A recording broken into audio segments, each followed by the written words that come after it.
গোরস্থানের একটু মাটি বাইনা করে রাখ রে। গোরস্থানের একটু মাটি বাইনা করে রাখ রে। গোরস্থানের একটু মাটি বাইনা করে রাখ। কখন জানি আসবে রে তোর, কখন জানি আসবে রে তোর মানুষ,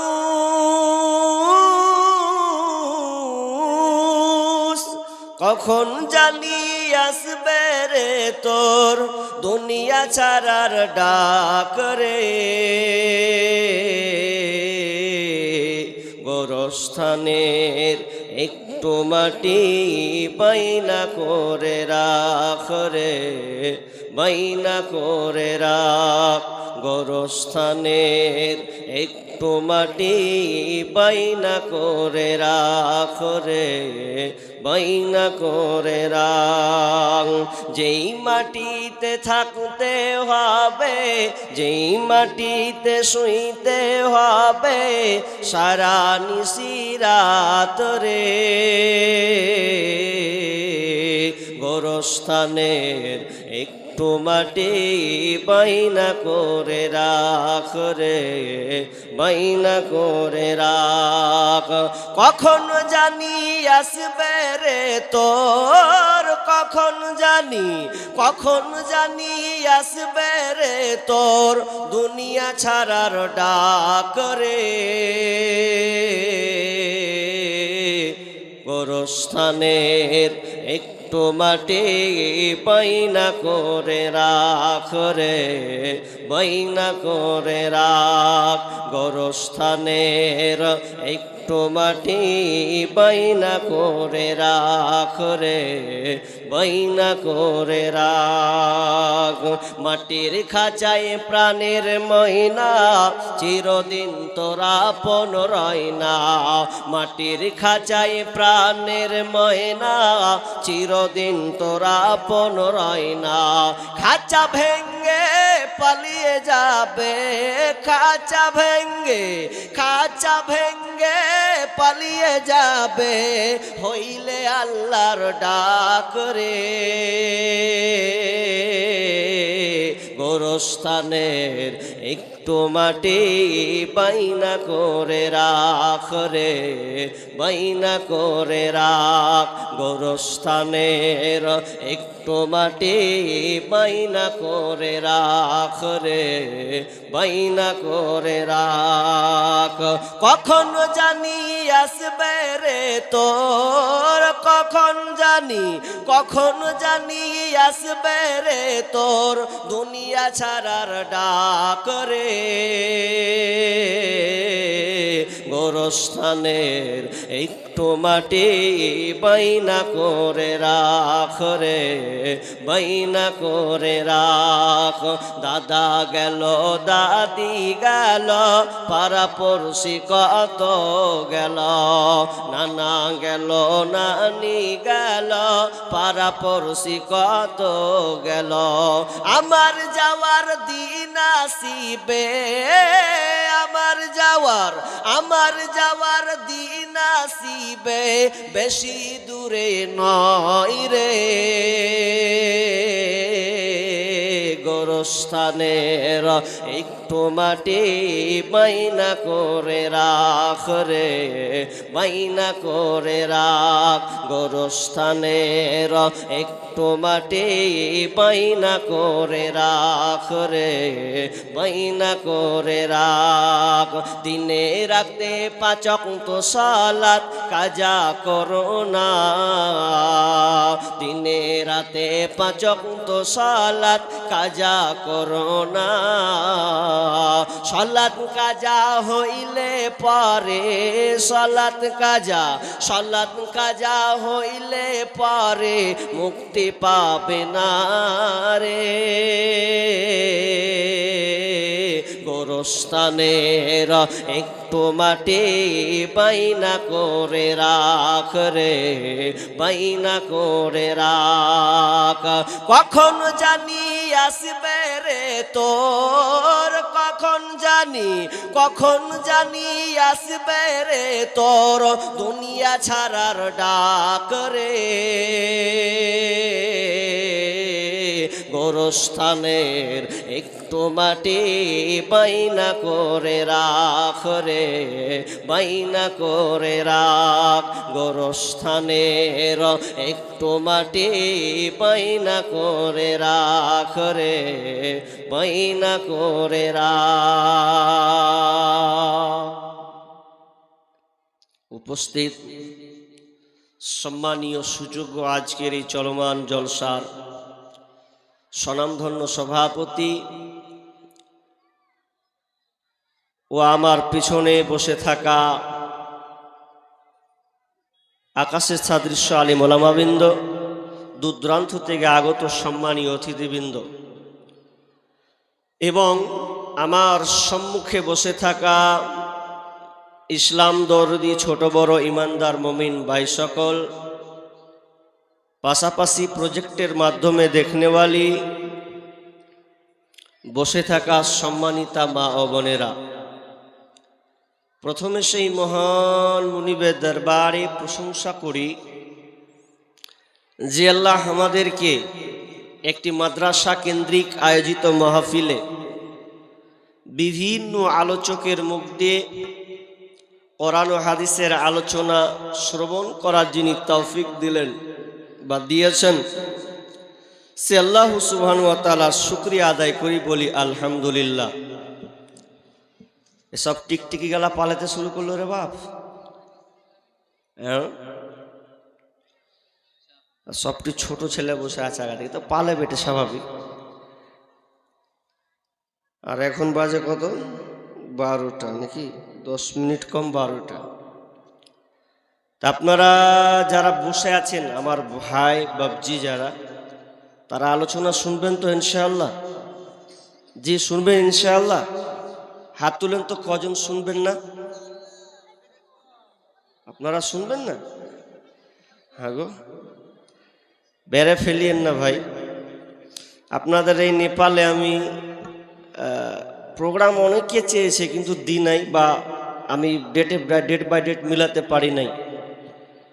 আমি এই নেপালে প্রোগ্রাম যেটা আজকে 1 তারিখ না 2 তারিখ, 1 তারিখে প্রোগ্রামকে আবার ক্যান্সেল করেছি, কারণ সেটা ছিল নদিয়ার একদম শেষ মার্থায়, অদূর থেকে আবার আসবো, সমস্যা বুঝতে কাটলাম এই ডেটটাকে রাখার জন্যে। বিধায় একটু সময় দেন, আশা করছি ইনশাল্লাহ ভালো লাগবে।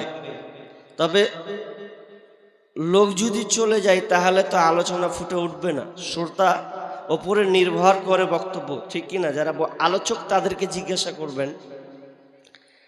আর আপনি জানি না এদিকার লোক কেমন, তবে অনেক ডিস্ট্রিক্ট মালদা দিনাজপুর শ্রোতা অপেক্ষমান বসে থাকে শোনার জন্য। তো ইনশাল্লাহ আপনারাও একটু আমাকে সময় দেন, খুবই গুরুত্বপূর্ণ টপিক। আমি এই বছরে প্রথমে বিষয়টা আলোচনা করব আপনাদের এই নেপালের মাটিতে। তো আমরা আগে প্রথমে সেই মহান আল্লাহর প্রশংসা করি যে আল্লাহ আমাদেরকে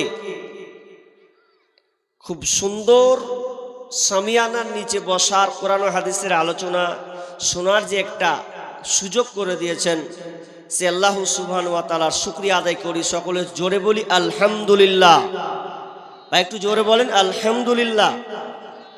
অতঃপর শান্তি বর্ষিত হোক সকল নবীদের উপর, বিশেষ করে আমাদের শেষ নবী জনাবে মুহাম্মদুর রাসূলুল্লাহ। আমরা সকলে বলি সাল্লাল্লাহু আলাইহি ওয়াসাল্লাম। আমি আর ভূমিকা নিব না, আমি বিষয়ের দিকে চলে যাব। আজকে আমার আলোচ্য বিষয় রমজান মাসের পূর্বে প্রস্তুতি গ্রহণ করা। খুবই গুরুত্বপূর্ণ একটা বিষয়। একবার দেখেন, আপনাদের এই এলাকার মাদ্রাসার জলসা আজকে তারা ডেট ঠিক করেছিল 2 তারিখ, ঠিক না? কথা বলেন ঠিক না? ঠিক। এখন আমরা হচ্ছে, কিন্তু এর পেছনে পরিশ্রম আছে না নাই? অনেক পরিশ্রম আছে, কোন বক্তা নিয়ে আসব, কোন জায়গাতে প্রোগ্রামটা হবে, কতটা মানুষের ইনভাইট হবে, আমন্ত্রণ হবে। জি, এটা আগে থেকে একটা প্রস্তুতি ছিল, ঠিক? এই প্রস্তুতি ছিল বলেই আজকে এত সুন্দর একটা ব্যবস্থাপনা আপনারা দেখতে পাচ্ছেন। আর আমাকে আগে থেকে ইঙ্গিত করা হয়েছিল যে আপনার 2 তারিখে প্রোগ্রাম আছে, তাহলে আমাকেও আগে থেকে প্রস্তুতি গ্রহণ করতে হয়েছে যে আমি কিভাবে আসব, কিভাবে অ্যাটেন্ড করব। এখন আসতে পেরেছি। জি, তা প্রস্তুতি বা পরিকল্পনা যত সুন্দর হয় ওই কাজটা তত কি হয়, সুন্দর হয়। তাই এটা হচ্ছে প্রস্তুতি। তো আমাদের সামনে যে রমজান মাস আসছে, এই রমজান মাসের জন্য আমাদের কি কি প্রস্তুতি গ্রহণ করা উচিত, যেগুলো না করলে আমাদের রোজা রেখে কোনো লাভ হবে না। জি, সিয়াম রেখে কোনো লাভ হবে না যদি আমরা এই প্রস্তুতি গ্রহণ না করি। আমি সময় বেশি নিব না, চটচট করে বলবো। জি, আপনার বাড়িতে যদি মেহমান আসে, এটা একটা মেহমান। এটা কেমন মেহমান? জি, আপনার বাড়িতে যদি মেহমান আসে, তো মেহমান যখন আসে তখন আপনি মেহমানের জন্য আপনি এমন আইটেম করে এত সুন্দর ব্যবস্থাপনা করেন যাতে আমার মেহমানের মানে অসুবিধা না হয়। যেমন আমি একটা বক্তা মানুষ, এই আপনাদের এই মাদ্রাসার প্রতিষ্ঠানের যারা দায়িত্বশীল, যারা শিক্ষক, তারা চেয়েছিলেন বক্তাদেরকে কিভাবে রাখা যায়, মেহমানের মেহমানদারি কি করে করা যায়, এ প্রস্তুতি তারা আগে থেকে নিয়েছে। ঠিক রমজান মাস, এই রমজান মাস যে আসবে আর কিছুদিন পর, আতাকুম শাহরু রমাদান, রমজান মাস সমাগত, সামনে রমজান মাস আসছে। তাহলে এই রমজান মাসের জন্য একজন মুসলিম হিসাবে আমাদের প্রস্তুতি কি করা উচিত, আমাদের গাইডলাইন কি হবে, এ ব্যাপারে আমাদেরকে জানতে হবে। হ্যাঁ, আমরা প্রস্তুতি লি না, আবার প্রস্তুতি লি কোনগুলা প্রস্তুতি লিবা, কোন জামাটা লিব আগে, ঈদের মার্কেটে কোন জামাটা উঠবে ফার্স্ট ক্লাস, ওই জামা লামার লেগে আগেও নিয়ত করে লেছে ঈদের আগে লিব ওই জামা।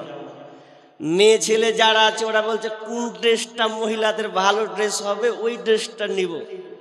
যে দোকানদার বলছে মাল কি করে ভরবো আর কেমন করে সেল করবো রমজান মাসে, এ নিয়েও প্রস্তুতি গ্রহণ করছে, করে না? করে না?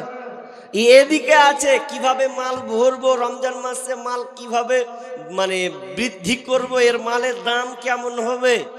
জি, এগুলোর প্রস্তুতি ঠিক আছে দুনিয়া ক্ষেত্রে, কিন্তু আপনি রমজানের জন্য কি প্রস্তুতি গ্রহণ করলেন, রমজান আপনার কাছে কি চাই, এটা একটা মেহমান। এই মেহমান আপনি কেমন করে রমজানকে আপনি স্বাগতম জানাবেন।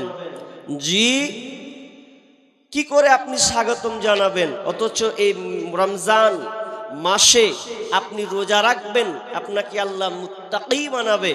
আমি ভূমিকা নিব না, একটা আয়াত পড়ব, তারপরে আমি হাদিসের দিকে যাব। আল্লাহ সুবহানাহু ওয়া তাআলা সূরা বাকারার 183 নম্বর আয়াত, আর একটা পড়েছি 185 নম্বর আয়াত, দুইটা পড়েছি আপনাদের সামনে। তো রমজান মাস কি, একটু আয়াতটা পড়ি এক মিনিটের জন্য, দে আমি মূল জায়গায় চলে যাই।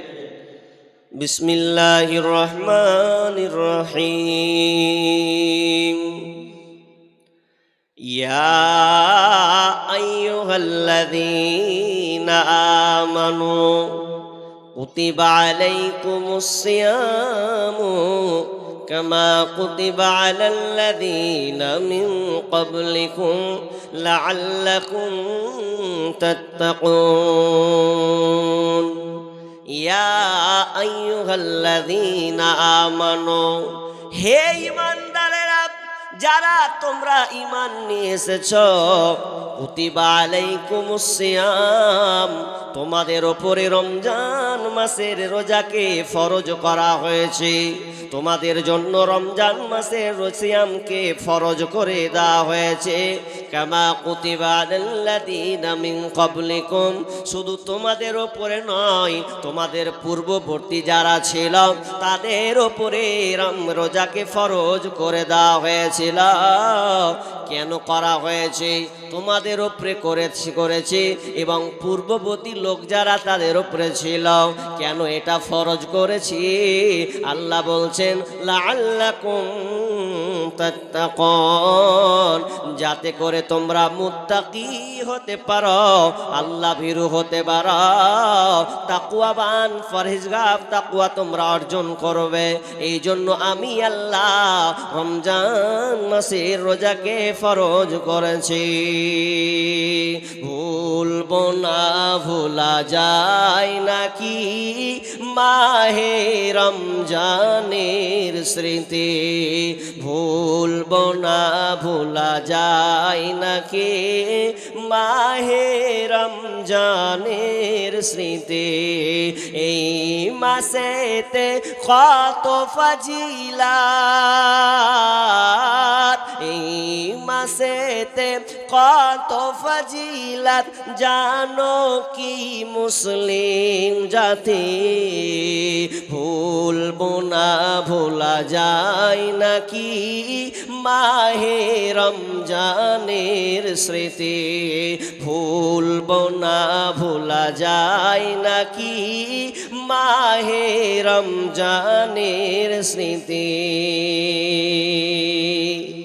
রমজান মাস খুবই গুরুত্বপূর্ণ একটি মাস, যে মাসে আল্লাহ তাআলা আমাদেরকে মুত্তাকি বানাবে। তাহলে মুত্তাকি যদি বানাই, তাহলে আমাদেরকে কিছু শর্তগুলোকে আমাদেরকে মেনে চলতে হবে।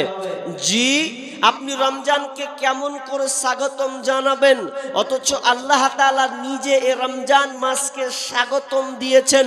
রমজান মাসের জন্য আল্লাহ তাআলা নিজে প্রস্তুতি নিয়েছেন। কেমন মাস যে এই মাসের জন্য আল্লাহ নিজে প্রস্তুতি গ্রহণ করেছেন।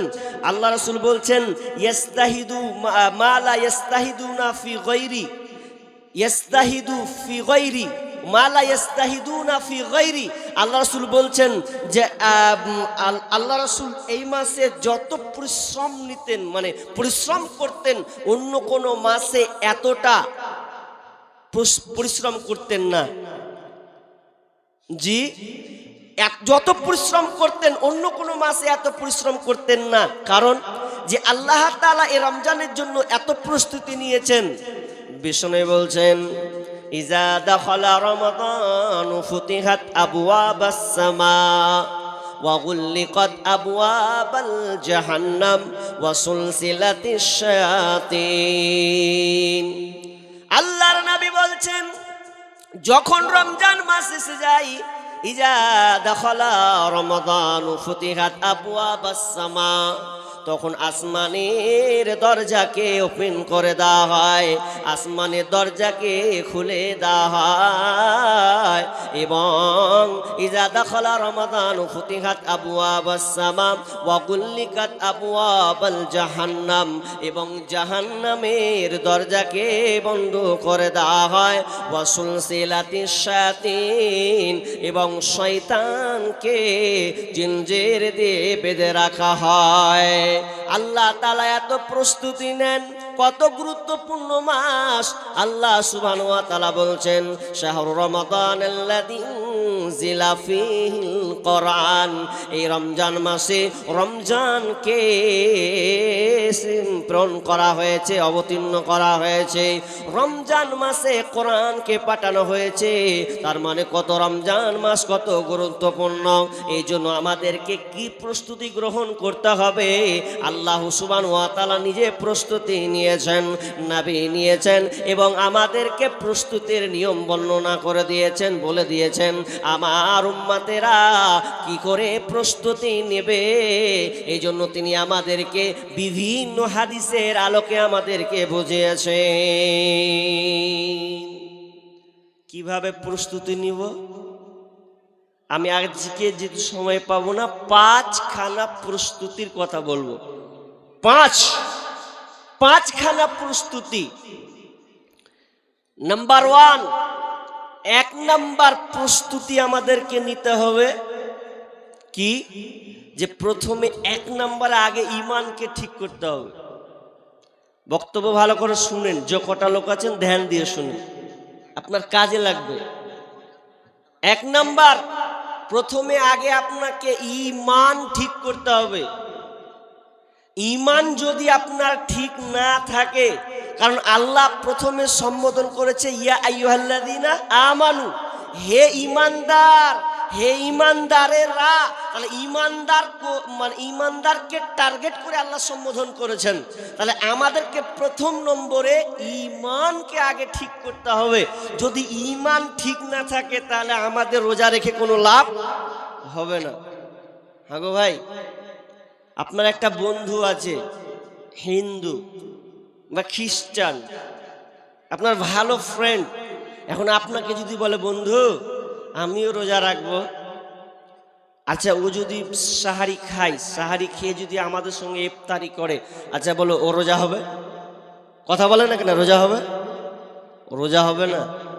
কারণ এক নাম্বার ওকে ইমান নিয়ে আসতে হবে, ইমান আগে ঠিক করতে হবে, নচেত হবে না। কেন হবে না? আচ্ছা বলুন, আপনাদের একটা কথা বলি। এই যে আমি কথা বলছি, এই কথা বলতে আমি মুখ নড়াচ্ছি, তাহলে আমি মুখ নড়াচ্ছি তার মানে আমি জীবিত, আমার ভেতর রুহ আছে, ঠিক না? কথা বুঝছেন? আমার রুহ আছে, রুহ আছে বলে আমি আপনাদের সামনে কথা বলছি বা পারছি। এখন একটা ছেলে হাউমাউ করে কাঁদছে, কি বলে কাঁদছে? আব্বা নাই, আব্বা নাই, আব্বা আমাদের ছেড়ে চলে গেছে, আব্বা আমাদের পৃথিবী ছেড়ে চলে গেল, এক কথায় মারা গেছে, আব্বা আমাদের ছেড়ে চলে গেছে, আমরা অসহায় হয়ে গেলাম। এ বলে বাচ্চাটা কাঁদছে। আমি দাঁড়ালাম, দাঁড়িয়ে বললাম ভাই কি হয়েছে? বলছে আমার আব্বা মারা গেছে। উদাহরণটা ভালো করে শুনবেন, আমার আব্বা মারা গেছে। আমি বললাম ভাই রে, তোমার আব্বা তো শুয়ে আছে, তুমি কি করে বললে তোমার আব্বা নাই? তোমার আব্বা নাই এটা কেমন কথা? তোমার আব্বা তো তোমার চোখের সামনে শুয়ে আছে, ও তো তুমি দেখতে পাচ্ছ, হাত আছে, নাক আছে, মুখ আছে, কান আছে, পুরো বডি তো তুমি দেখতে পাচ্ছ। তুমি আবার কি করে দাবি করছো যে আব্বা নাই? তোমার চোখের সামনে তো আব্বাটা আছে, তোমার আব্বার দেহ পড়ে আছে। ওই ছেলে বলছেন ভাই আমার আব্বা আছে, আসলে আব্বা আছে ঠিকই, আব্বার বডি আছে, আব্বা নাই, তার মানে তার আত্মা নাই, রুহুটা নাই। রুহু নাই মানে আর ওই বডির কোনো মূল্য নাই। মূল্য আছে কি? কেউ ওই বডিকে রাখবে না, মাটি 3.5 হাত মাটিতে রেখে আসবে, কারণ ওই মানুষটার মধ্যে রুহু নাই। সব কিছু তো আছে, এরপরে দুনিয়ার মানুষ তাকে নেবে না, কবরে রেখে চলে আসবে। সামান্য কি নাই তো রুহু নাই, এই জন্যে আর তার কোনো দাম নাই। ঠিক তেমনি ভাবে আপনি যে রোজা রাখবেন, এই রোজা রাখতে গিয়ে যদি আপনার ঈমান না থাকে, আপনার যদি ঈমান না থাকে, ঈমান যেমন মানুষের আত্মা না থাকলে আর ওর কোনো দাম নাই, ঠিক তেমনি ভাবে যদি আপনার মধ্যে ঈমান না কাজ করে, ঈমান যদি না থাকে, তাহলে আপনার রোজা রেখে কোনো ফায়দা হবে না, আপনার কোনো লাভ হবে না। কারণ ঈমান নামের গাইডলাইনকে, ঈমান নামের প্রসেসকে আপনি নষ্ট করে দিয়েছেন। আল্লাহ সুবহানাহু ওয়া তাআলা সূরা ইউসুফের মধ্যে বলছেন ওয়া মা ইউমিনু আকসারুহুম বিল্লাহি ওয়া হুম ইল্লা ওয়া হুম মুশরিকুন। আল্লাহ সুবহানাহু ওয়া তাআলা বলছেন অনেক মানুষ ঈমান আনার পরেও মুশরিক হয়ে গেছে, ঈমান আনার পরেও মুশরিক হয়ে আছে। অতএব ঈমান আছে, ঈমান নিয়ে সে দাবি করা, কিন্তু সে মুশরিক হয়ে গেছে। আমি যখন আয়াতটা পড়লাম আশ্চর্য হয়ে গেলাম। আল্লাহ বলছেন ঈমান আনার পরেও সে মুশরিক হয়ে গেছে, অর্থাৎ ঈমানের যে তার পদবইটা, ঈমানের যে গাটরিটা ছিল, ওটা লিস্টে সে আর নয়। হাজি আল্লাহ বলছেন ঈমান নাই, মুশরিক হয়ে গেছে ও। কেমন করে হলো এটা? কি করে হলো আপনাকে বলি। ঈমান আগে আপনাকে ঠিক করতে হবে। রোজাটা এখন রাখেন, আগে ঈমান আপনার আছে না মাইনাস হয়েছে না কেটে গেছে, এটা আগে আপনাকে খেয়াল করতে হবে। কারণ ঈমান না থাকলে আপনার রোজা রেখে কোনো ফায়দা হবে না। এই সাহারি খাবো, ইফতার খাবো, এই করব সেই করব, এগুলো আপনার করাই হবে, কোনো কাজ হবে না। হাদিস দিব ইনশাল্লাহ, ধৈর্য ধরুন। কি ঈমান নাই? ঈমান নেই মানে জি, আপনি আপনাকে যখন আমি বলবো একটা একটা করতে বলবেন ঠিকই তো, কথা খারাপ নয়। ঈমান নেই কেমন? আমরা আমাদের এলাকাতে, আপনাদের এলাকাতে আছে কিনা বলবেন, আপনাদের এলাকাতে আছে কিনা বলবেন। আপনাদের কোমরে কালো সুতা, পায়ে কালো সুতা এরকম বাঁধে? আছে? এদিকে আছে? আছে না? এই যে কালো সুতা বাঁধছেন, কেন বাঁধছেন? কি কল্যাণ আছে? যদি মনে করেন কিছু কল্যাণ আছে, অনেক সময় মানুষ পা পুড়ে গেলে চুল বাঁধে, সুতায় বাঁধে না? বাঁধে না? বাঁধে। এগুলো শিরক। আর এগুলো যদি আপনার থাকে তাহলে আর আপনি রোজা রাখেন কোনো ফায়দা হবে না। জি, অনেক মানুষ হাতে আংটি পরে, আংটি, যে আংটিটা পরে কি জন্য পরেছো? বলছে খুব বহুত বহুত পাওয়ার। কি পাওয়ার আছে? বলছে এই রোগ হবে না। তাহলে আংটি যদি কেউ পরে যে এতে পাওয়ার আছে, এই পড়লে সেই হবে না, তাহলে শিরক ও মুশরিক হয়ে গেছে। ভালো করে বুঝেন। আংটি পরে আছেন, আমার আংটি এই করতে পারে সেই করতে পারে, তাহলে আর আপনার ঈমান থাকবে না। অনেক মানুষ তাবিজ ব্যবহার করে। জি, তাবিজ মাদুলি ব্যবহার করে না? শিরক। তাবিজ নিয়ে যদি আপনি রোজা রাখেন তাহলে আপনার রোজা কবুল হবে না। তাহলে আপনাকে এগুলোকে আগে ছিঁড়ে ফেলতে হবে। জি, এগুলো শিরকের পর্যায়ে পড়ে যাবে। অথচ আল্লাহ রাসূল বলছেন যাকাতু আমাল ঈমান মান রাজিয়া বিল্লাহি রাব্বান ওয়া বিল ইসলামি দীনা ওয়া বি মুহাম্মাদিন রাসূলা। যে আন্তরিকতার সাথে এই তিনটা জিনিসকে মেনে চলবে, ওই লোকটা ঈমানের স্বাদ পেয়েছে, ওই লোকটা ঈমানের স্বাদ পেয়েছে। নাম্বার 1, রাদিতু বিল্লাহি রাব্বা। যে ব্যক্তি রবকে, যে ব্যক্তি আল্লাহকে রব বলে মেনে নিয়েছে, আল্লাহকে রব বলে স্বীকার করেছে, ওই লোকটা ঈমানের স্বাদ পেয়েছে।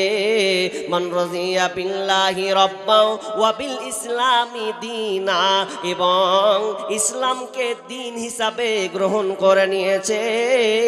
রাজিতু বিল্লাহি রাব্বান ওয়া বিল ইসলামি দীনা ওয়া বি মুহাম্মাদিন রাসূলা।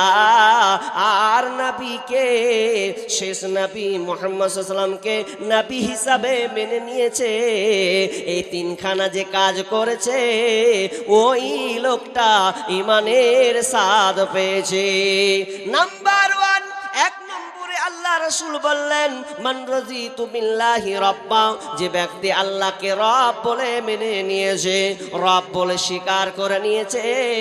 আপনি বলুন, আপনি কি আল্লাহকে রব হিসাবে মেনে নিয়েছেন? অথচ আমরা রবের সঙ্গে সংমিশ্রণ করে দিয়েছি। আল্লাহ যেটা পারে তার সঙ্গে আমরা পার্টনারশিপ গ্রহণ করে দিয়েছি। আমরা আল্লাহকেও ডাকি, পাশাপাশি ডাকার পর আমরা আবার সন্তান চাওয়ার জন্য দরগায় যাই, বাবার কাছে যাই, তাবিজে লাগাই, বিভিন্ন মাদুলি ব্যবহার করে। কেন? তো তাবিজের ক্ষমতা আছে যে সে সন্তান দিতে পারে। তার মানে আপনি আল্লাহকে রব বলে এখনো স্বীকার করেননি, স্বীকারোক্তি আপনি দেননি। কারণ আল্লাহ সুবহানাহু ওয়া তাআলা এমন একজন রব যিনি আমাদের সমস্ত কিছুর চাহিদাকে মিটান, সমস্ত কিছু যিনি মিটান তিনি হলেন আমাদের রব। কিন্তু আমরা আল্লাহকে বাদ দিয়ে আমরা অন্য দ্বিতীয় পার্টনারশিপ আল্লাহর জায়গায় যদি আমরা অন্য কাউকে বসিয়ে দেই তাহলে এটা শিরক হয়ে গেল, অর্থাৎ আল্লাহকে অপমান করে দেওয়া হলো। এক কথায় আপনার ঈমান নষ্ট হয়ে গেল, আপনার সন্তান হচ্ছে না। সন্তান যদি না হয় তো আপনি কার কাছে চাইবেন? আল্লাহর কাছে চাইবেন। সন্তান দেওয়ার মালিক হলো আল্লাহ। আল্লাহ রাব্বুল আলামিন বলছেন লিল্লাহি মুলকুস সামাওয়াতি ওয়াল আরদ ইয়াখলুকু মা ইয়াশাউ ওয়া ইয়াহাবু লিমান ইয়াশাউ ইনাসা ওয়া ইয়াহাবু লিমান ইয়াশাউ যুকুরা আও ইউযাব্বিযুহুম যুকরানা ওয়া ইনাসা ওয়া ইয়াজআলু মান ইয়াশাউ আকিমা। আল্লাহ সুবহানাহু ওয়া তাআলা বলছেন ইয়াখলুকু মা ইয়াশা, আমি যেটা চাই সেটাই হয়। ইহাবুল মাইয়াসাউ ইনাসা, আমি আল্লাহ যাকে কন্যা সন্তান দান করে, আমি যাকে চাই কন্যা সন্তান দান করে। আবার আমি আল্লাহ যাকে চাই তাকে পুত্র সন্তান দান করে। আবার আমি যাকে পুত্র কন্যা উভয় আমি আল্লাহ দান করে। আউযাব্বিজুহুম যুকরানা ওয়া ইনাসা ওয়া ইয়াজআলু মাইয়াসাউ আকিমা, আর আমি আল্লাহ যাকে চাই তাকে বাজা বানিয়ে দে, বন্দা বানিয়ে দে। অথচ আজকে আমরা মুসলমান, অনেক মুসলমানকে দেখতে পাওয়া যায় সন্তান হচ্ছে না। তো সন্তান না হতে গেলে কি করতে হবে? আল্লাহর উপরে ভরসা নাই, রব বলে সে স্বীকৃতি দিতে পারে না। এই জন্য সে দরগাতে যায়, খাজা বাবা দাতা বাবার কাছে যায়। কেউ আবার মাদুলি ব্যবহার করে, মাদুলি ব্যবহার করে, তাবিজ ব্যবহার করে। এরপরে সে নির্ভর করে যে সন্তান পৃথিবীতে আসবে। জি, তাহলে এটা শিরক। আর শিরক যদি করেন তাহলে আপনার আর ঈমান থাকবে না। আপনাদের আমি একটা কথা বলি, যেহেতু শিরকের আলোচনা করব না, খালি একটা উদাহরণ দিচ্ছি। উদাহরণটা কি ভাই? উদাহরণটা ভালো করে শুনুন। আপনি একটা মেয়েকে বিয়ে করেছেন, এখন বিয়ে যখন করে নিয়েছেন আপনি, তো বিয়ে করা নেওয়ার পর আপনার বিবি এত সুন্দর দেখতে, তা আপনার মন চাই না যে আমি বাড়ি যাই, মানে বিদেশ যাই, কাজ করতে যাই, যাব না। আচ্ছা, আপনি বিয়ে করার পরে যদি বিদেশ না যান, কাজ না করেন, তো আপনার ওই বিবি আপনার মুখ দেখে থেকে যাবে? আপনাকে তো খাওয়াতে হবে। জি, যান, বাইরে যান। ও কোন রকম করে বাইরে গেল, দিল্লি গেল আর কলকাতা গেল, ধরুন আমাদের কলকাতার দিকেই গেল। আচ্ছা গেল, এখন কত মহাব্বত, কত ভালোবাসা, খালি মাঝে মধ্যে খালি ফোন হচ্ছে, জান পাখি আমার ভাল লাগে না, চলে যাও বাড়ি। নতুন বিয়ে করেছে, তাতে ওর প্রাণটা ওর ওই স্ত্রীর দিকে ঝুঁকি হয়ে গেছে। তখন বিবির সঙ্গে কথা হয় মাঝে মধ্যে ফোনে, মন মানে না। তো বিবি তো একদিন বিবি ফোন করে বলছে, হ্যাঁ গো। বলছে কি হলো? বলছে খুবই ডর করছে, ভয় লাগছে। খেপি, ভয় লাগবে? আমাকে শেয়ার করবি না তো কাকে বলবি? কি হয়েছে বল? তো বলছে স্বামী আমার, জানি আপনি আমাকে ভালোবাসেন, আমিও আপনাকে ভালোবাসি, কিন্তু ঘটনা ঘটেছে কি যে আপনি আমাকে যে এই মায় কানেরটা বানিয়ে দিয়েছিলেন, এই কানেরটাকে আর খুঁজে পাওয়া যাচ্ছে না। অন্য তন্ন করে খুঁজলাম, সব জায়গায় খুঁজলাম, কোথাও যেন আমার কানেরটাকে, কানের দুলটাকে পেলাম না। যখন এই কথা বলা, স্বামী বলছেন পাগলি রে, এই জন্য তোকে এত হতাশা হতে হবে, এ নিয়ে তোকে টেনশন করতে হবে না। আমি তো মাসে 30,000 কামাই, 40,000 কামাই, অসুবিধা নাই, বাড়ি যাব, আবার তোকে স্বর্ণকারের কাজ গিয়ে সুন্দর করে একটা কানের দুল বানিয়ে দেব, এ নিয়ে তোকে চিন্তা করতে হবে না। চিন্তা করার কোনো কারণ নাই। এবার একদিন গেল, দ্বিতীয় দিন আবার ফোন করছে, বলছে বিবি আমার, কিছুদিন পর বলছে স্বামী আমার খুব খারাপ, আর ভালো লাগছে না, আরো ভয় লাগছে। কি হয়েছে বলো? বলছে ওদিন তো কানের হারিয়ে দিয়েছি, কি যে বাড়িতে বিপদ বলো, হঠাৎ করে দেখছি আমার হাতের বালা খুঁজে পাচ্ছি না, সোনার হাতের বালা যেন কোথায় হারিয়ে গেছে। হারিয়ে গেছে। আজকাল বর্তমানে দাম প্রায় 1,70,000। এত দাম কি করে সহ্য করি রে? এরপরও স্বামী বিবির সাহারা হয়ে বলছে, বিবি রে তোমাকে ভয় করতে হবে না, একদিন তোমাকে আমিও তোমার হাতের বালা বানিয়ে দেব। করতে করতে আবার কিছুদিন পর ফোন করছে, নাখেরটা পাওয়া যায় না। স্বামী বলছেন কি গাজাব চাপলো রে, কি মুসিবত বাড়িতে ঢুকলো রে? এ তো বলছেন, তাও স্বামী এক চান্সে মেনে নিয়েছেন, ঠিক আছে কোনো অসুবিধা না, তুমি শান্ত থাকো, তুমি টেনশন করিও না, আমি তোমার পাশে আছি। এ তো ঠিকই আছে। এ করতে করতে 1 মাস 1.5 মাস 2 মাস হয়ে গেল। 2 মাস পরে আবার যখন স্বামীকে ফোন করেছে, ফোন করা গেল, কেমন আছো? ভালো আছে, সব কিছু ঠিক আছে। এমন সময় বলছেন, স্বামী আমার একটা কথা বলবো। কি রে? ফের কি বলবি তুই? বলছে কি বলবো শুনেন। বলতে লজ্জা লাগছে। খেপি লজ্জা কিসের? আমাকে বলবি তো, আবার লজ্জা কোথা আছে? তখন বিবি বলছে, স্বামী আমার আর বলিয়েন না, আজকে আপনাদের এলাকাতে জলসা ছিল, মাদ্রাসার জলসা। বলছে হ্যাঁ জলসা তো ছিল, কি হয়েছে বল? বলছে জলসার সময় তোমার উমুক পাড়ার বন্ধুটা আমাদের বাড়িতে এসেছিল। বলছে ভালো কথা, এসেছিল, কিন্তু কি হয়েছে জানো? কি হয়েছে? আপনার ওই বন্ধুটা আমার বাড়ি এসেছিল ঠিকই, কিন্তু বাড়ি আসার পর আমি তাকে থাকতে দিলাম, তো থাকতে দিলাম এমন সময় দুজনে নির্জনে চলে গেছিলাম। এক কথায় আপনার খাটে তাকে জায়গা দিয়েছিলাম, দুজনে একসাথে ঘুমিয়েছিলাম এবং তার সঙ্গে আমাদের শারীরিক সম্পর্ক হয়ে গেছে। আচ্ছা এবার স্বামী বলল, ঠিক আছে ওগুলো কিছু নয়, এখন মানবে? উদাহরণটা ভালো করে শুনুন। প্রথমে বললে আমার নাক ভার এলো, স্বামী বলছে খেপি, এগুলা টেনশন করে। 2 কানের হাতের বালা গেল, টেনশন করিস না দেব। নাকের গেল, ধর টেনশন করিস না দিব। আচ্ছা এখন যদি কোথায় দিব, কেমন লাগবে? এখন ছিল তোমার বন্ধু 1 রাত বিছানাতে, কেমন লাগবে? স্বামী কি বলবে?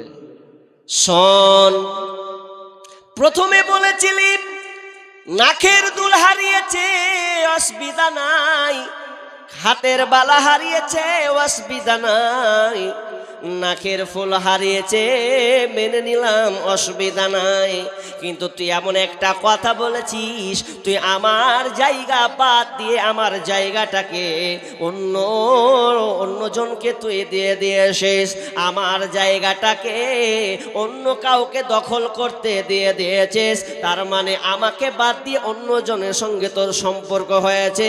আর আমি বলবো ঠিক আছে, তোর থুতনা বার করে দিব, আর তোর মহব্বত দেখে আমার কোনো লাভ নাই, আজ থেকে আমি তোকে তালাক দিয়ে দিলাম, আর তোকে আমি বিবি রূপে গ্রহণ করলাম না, আমি তোকে আর বিবি হিসাবে মানলাম না, আমি না এটা কখনোই মেনে নিব না। কোনো পুরুষ এটা মেনে নিবে না যে আমি থাকতে অন্য কারো সঙ্গে সম্পর্ক হবে, এটা কেউ মেনে নিবে না। তাহলে আপনি মানুষ হিসাবে আপনি মেনে নিতে পারছেন না যে আল্লাহ আপনাকে সৃষ্টি করেছেন, বানিয়েছেন, তার ইবাদত একমাত্র করতে হবে আল্লাহর। কিন্তু আমরা ইবাদত করতে গিয়ে, আল্লাহকে ডাকতে গিয়ে আমরা যদি তার সঙ্গে পার্টনারশিপ গ্রহণ করে দিই, এক কথায় শিরকের আওতার মধ্যে চলে যায়, তার মানে আল্লাহ আপনাকে সহ্য করবে না, আল্লাহর সঙ্গে বান্দার কোনো সম্পর্ক থাকবে না, এক কথায় আপনার আর ঈমান কাজ করবে না, ঈমান থাকবে না।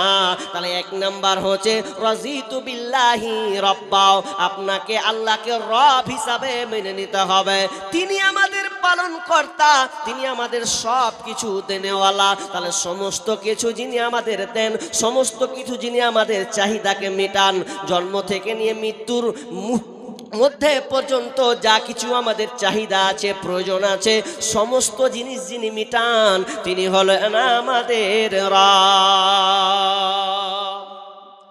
আল্লাহ সবই পারেন, এই আপনাকে আকীদা, এ বিশ্বাস আপনাকে নিতে হবে। এই যদি একটু তার সঙ্গে মিস্টেক করে দেন তাহলে ঈমান আমাদের কাজ করবে না। লোক উঠে চলে গেছেন অনেক, আমি আবার লম্বা করব না। এক, ঈমান আপনাকে পরিপূর্ণ হিসাবে নিয়ে আসতে হবে। দলিল বুখারীর হাদিস, দলিল আপনাকে দিছি কি, যে শর্ত রোজা রাখতে গেলে দুটা শর্ত এখানে আছে কি, মান সামা রমাদান ঈমানাও ওয়া ইহতিসাবা গুফিরা লাহু মা তাকদ্দামা মিন যামবি। বিষ্ণুনবী বলেছেন, যে ব্যক্তি রমজান মাসের রোজাকে রাখবে তার আগে কার পূর্বের গুনাহকে ক্ষমা করে দেওয়া হবে। যদি এরকম হতো যে আল্লাহ রাসূল যদি এরকম বলতেন যে যে ব্যক্তি রমজান মাসে রোজা রাখবে তার পূর্ববর্তী গুনাহকে ক্ষমা করে দেওয়া হবে, তাহলে আমাদের একটা সুযোগ ছিল কি, 11 মাস মাস্তানি করব, 11 মাস মাস্তানি করব, লম্পটি করব, রাহাজানি করব, ছিনতাই করব, মারামারি করব, কাটাকাটি নিয়ে আসব, এক কথায় হারাম কাজের দিকে চলে যাব। আবার যখন রমজান মাস চলে আসবে তখন আমাদের পূর্বের গুনাহকে ক্ষমা করে দেওয়া হবে। এমনটা কিন্তু নয়। হাদিসের বাবার্থটা আপনাকে বুঝতে হবে। দুটা শর্ত ব্যবহার করা হয়েছে, ঈমান ওয়া ইহতিসাবা। যদি ঈমান এবং ইহতিসাব বা মানা ইখতিলাস অর্থাৎ নিয়ত, ঈমান এবং নিয়তকে যদি সে ঠিক করতে পারে, দিয়ে যদি রমজান মাসে রোজা রাখে, তাহলে আল্লাহ সুবহানাহু ওয়া তাআলা পূর্বের যত গুনাহ আছে সমস্ত গুনাহকে ক্ষমা করে দেওয়া হবে। আর যদি ঈমান না ঠিক রাখে, আমি ঈমান যদি সে মজবুত না করে, তাহলে ওই ব্যক্তির সিয়াম রেখে আল্লাহ পূর্বের গুনাহকে ক্ষমা করবে না। ঈমান আগে ঠিক করে নিতে হবে, ঈমান ঠিক করতে হবে। হাজি, একটা ছেলে একটা ফুটবল নিয়ে গেছে, ও ফুটবল নিয়ে গেছে, ফুটবল নিয়ে গিয়ে ও দোকানে পাম্প করতে গেছে। পাম্প বুঝেন আপনারা? পাম্প বুঝেন তো? ওই ফুটবল লিগ পাম্প করবে ও, তো ছোট ছেলে তো, আর পাম্প কিভাবে করবে, তো যে একটা ছোট ফুটা থাকে ওতে ভরবে আর চাপবে। দুজনা বাহাদুর গেছে, খুব বড় বাহাদুর পাম্প করার লেগে। আগে বাড়িতে খানিকক্ষণ ওকে আগে ভালো করে করেছে, হবে কি হবে না। দোকানে গেছে, দোকানে যে কাজ হয় না, তখন একজনা করছে, হ্যাঁ বে পাম্প করে ঢুকবে বে। কি করে ঢুকবে? কাঠ আগে বেশি করে কাঠ দিয়ে ঢুকা, তাহলে পড়পড়িয়ে ঢুকবে। ছোট ছেলে ও মোটা বুদ্ধি করছে, ঠিকই করেছিস। হ্যাঁ, তখন উই কি করেছে যে ওই ব্লেড দিয়ে ও মেলাখানি এতখানি কেটে দিয়েছে, তো ও ফুটটা দিয়ে এবার পাম্প করছে। পাম্প কিন্তু যেছে ঢুকছে, কিন্তু ঢুকতে কি থাকবে না, অন্যদিক দিয়ে বাহারেছে। ও মেলাক্ষণ থেকে পাম্প করেই চলে এসেছে। পাম্প কিন্তু হয় না। তোর দাদুকে দেখলে, দাদা হ্যাঁ তোরা কি করছিস দেখে না রে, দাদু পাম্প করতে এসছি। জীবনে প্রথম টাকা দেখনু বাপ, ওখানে একবার দেখলাম। এটা ক টাকা রে ভাই? 100 টাকা। মাশাআল্লাহ, যে টাকা লেরে নিব। কি বললাম? কি করতে এসছি রে? পাম্প করতে এসছি। কতক্ষণ থেকে করছিস? 8 ঘন্টা থেকে পাম্প করছি, পাম্প হয় না। ও দেখি তো, ওর দাদু যদি দেখছে ওর ফুটবলটাকে, তো দেখছে এ পিছন দিকে নিচের দিকে আটখানি কেটে দেয়। তখন কয়েছে, হ্যাঁ কাপা এখান থেকে কাটারে আটখানি রে। দাদু হ্যাঁ আমি কেটেছি গো দাদু। কত বাহাদুর করছে, হ্যাঁ কেটে দাদু, তুই কেটেছিস আটখানি পাম্প কেটে দিয়ে, সামনে পাম্প করে পাম্প হবে? কোথায় ছোড়া কোথায় পাম্প হবে? পাম্প হবে তো কই হলো? আচ্ছা বলেন, ও যে আটখানি কাটলো পাম্প হবে কি? আচ্ছা সূরা ইয়াসিন যদি ফুক মারে আর পরে পাম্প হবে না। আর না হোক 1 ঘন্টা ধরে করলে তো হবে, তাও হবে না। তাহলে পামু যতই করো, একদিক দিয়ে ভরছো তো একদিক দিয়ে কেটে দিয়েছে, আর ওটা জীবনে কোনো নিয়ন্ত্রণে আসবে না, পাম থাকবে না, বেরিয়ে চলে যাবে। ঠিক সেমনি ভাবে যদি আপনি ঈমানকে ঠিক না করেন, আর ঈমান ঠিক না করে যদি আপনি রোজা রাখা শুরু করে দেন, তাহলে ওই রোজা রেখে আপনার না খেয়ে থাকা হবে, আপনার সহবাস করা, আপনার কিনা উপবাস থাকাই হবে, কিন্তু রোজা রেখে কোনো ফায়দা হবে না। তাহলে এক নাম্বার, আপনাকে আগে ঈমান বলে যে সাবজেক্টটা আছে, এই সাবজেক্টটাকে আগে পরিপূর্ণ করে নিতে হবে। আল্লাহ সুবহানাহু ওয়া তাআলা বলছেন, ওয়ালাকিন্নাল বিররা মান আমানা বিল্লাহি ওয়া বিল ইয়াউমিল আখিরি ওয়াল মালাইকাতি ওয়াল কিতাবি ওয়ান নাবিয়িন। এই পাঁচখানার উপরে আগে তোমাকে ঈমান আনতে হবে, আল্লাহর উপরে ঈমান আনতে হবে, এবং তোমাকে নবীর উপরে ঈমান আনতে হবে, মালাইকা ফেরেশতার উপরে ঈমান আনতে হবে, কিতাবের উপরে ঈমান আনতে হবে, এক কথায় কোরআনের উপরে ঈমান আনতে হবে।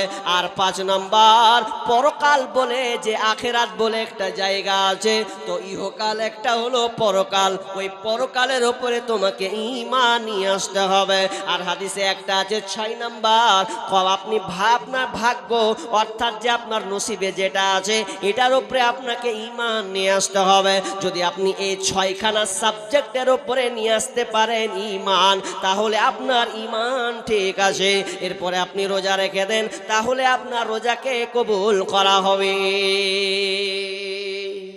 1 নাম্বার, আমি আর লম্বা করছি না, আর কয়েকটা হাদিস আছে।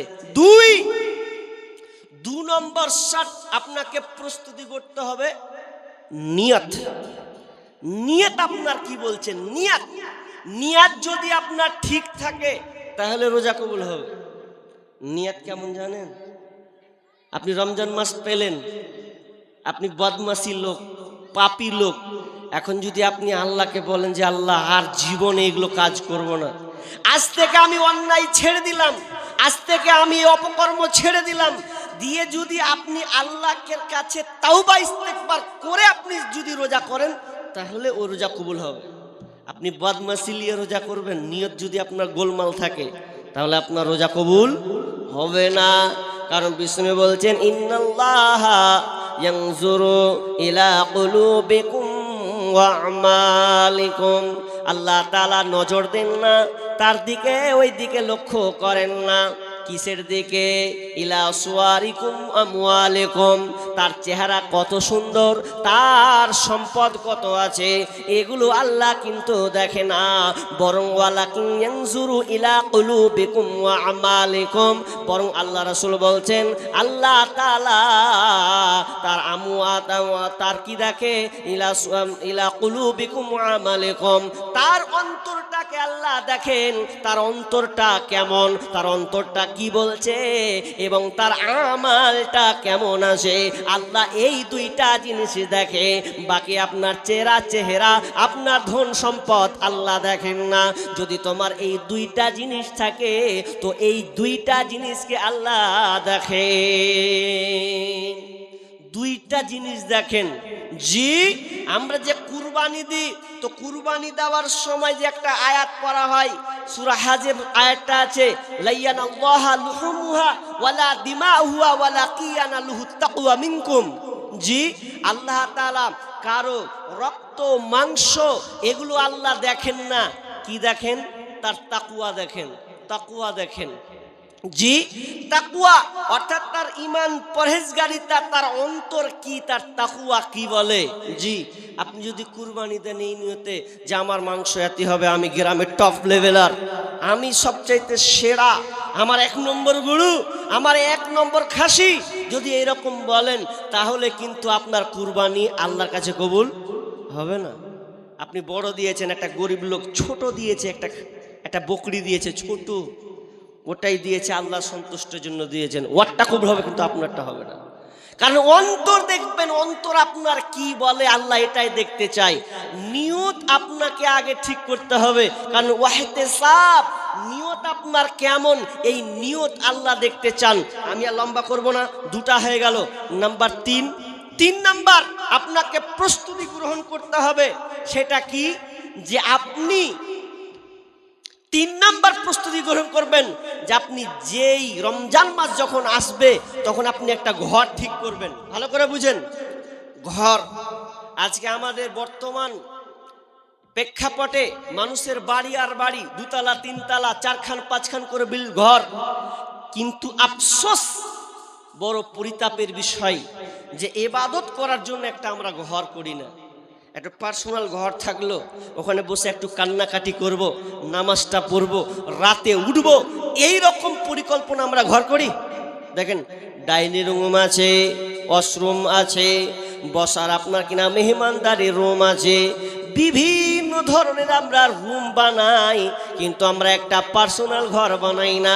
আগেকার যুগে আমার দাদি নানিরা একটা জলজকি তৈরি করতেন, বানাতেন, আপনার ভাষাটা বুঝেন কি না, ছোট করে একটা জায়গা, ছোট করে একটা চকি বানাতেন, ওই চকিটাতে সাইডে বসে নামাজ পড়তেন, আল্লাহর ইবাদত করতেন, আল্লাহর জিকিরাজগার করতেন, না হলেও একটা পর্দা দিয়ে টেঙে দিতেন।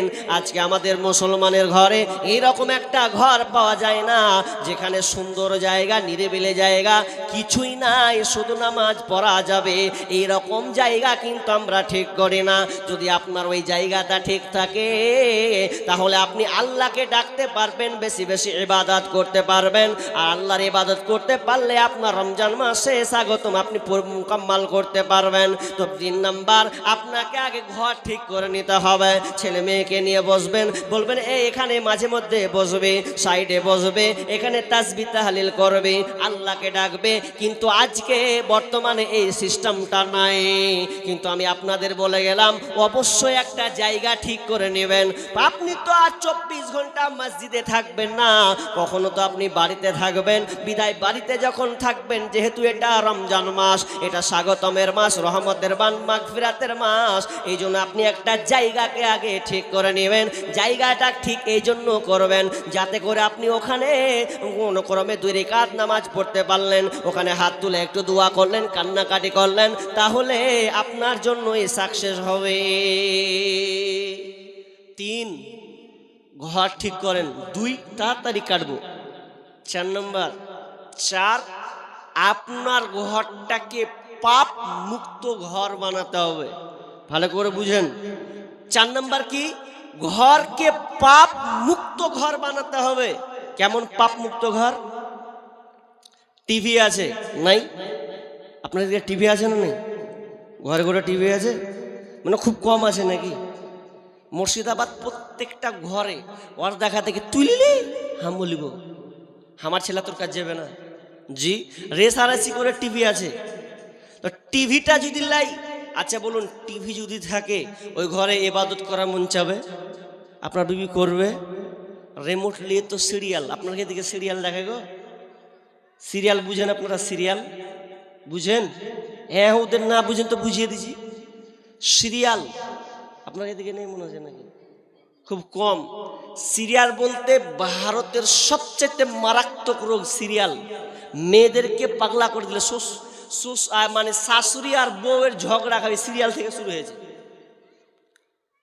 হ্যাঁ, বউ আর শাশুড়ি ঝগড়া, আবার চুল ছিঁড়াছিঁড়ি, তোর ভাত খাবো না, আলাদা করে দিলে, এটা না টানি। এটা সিরিয়ালে প্রায় 10 বছর থেকে ক্যাপচার করে নিয়েছে। আমি প্রায় 4-5 বছর আগে কবিতা লিখেছিলাম, সিরিয়ালের ব্যাপারে লিখেছিলাম। ওটা হয়তো 3 বছর 4 বছর আগে কবিতাগুলো খুব ভাইরাল হতো না। আমাদের ওদিকে সিরিয়াল বেশি, তো সিরিয়াল করে রেখেছিলাম। স্টার জলসা আর জি বাংলা আছে কিনা জানি না এদিকে। স্টার জলসা আর জি বাংলা ধ্বংস করলো আমার সোনার বাংলা। শুনি যুবক যুবতীর মুখে মুখে, শুনি যুবক যুবতীর মুখে মুখে, বুঝে না সে তো বুঝে না রে গান। পড়ে না কোরআন ওরা, পড়ে না কোরআন, পড়ে না কোরআন ওরা, পড়ে না কোরআন।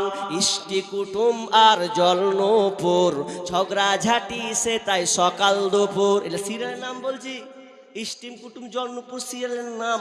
একটা সিরিয়াল 5 বছর 7 বছর করে চলেছে। আর কিভাবে ঝগড়া করতে হয় ওগুলোই। ইষ্টি কুটুম আর জলনপুর ঝগড়া ঝাঁটি সে তাই সকাল দুপুর। আর টাপুর টুপুর গেল জল নুপুর এলো, টাপুর টুপুর গেল জল নুপুর এলো। পাখি দেখে পাখি পাখি সিরিয়াল দেখে মরে কত জান, পড়ে না কোরআন ওরা, পড়ে না কোরআন, পড়ে না কোরআন ওরা, পড়ে না কোরআন।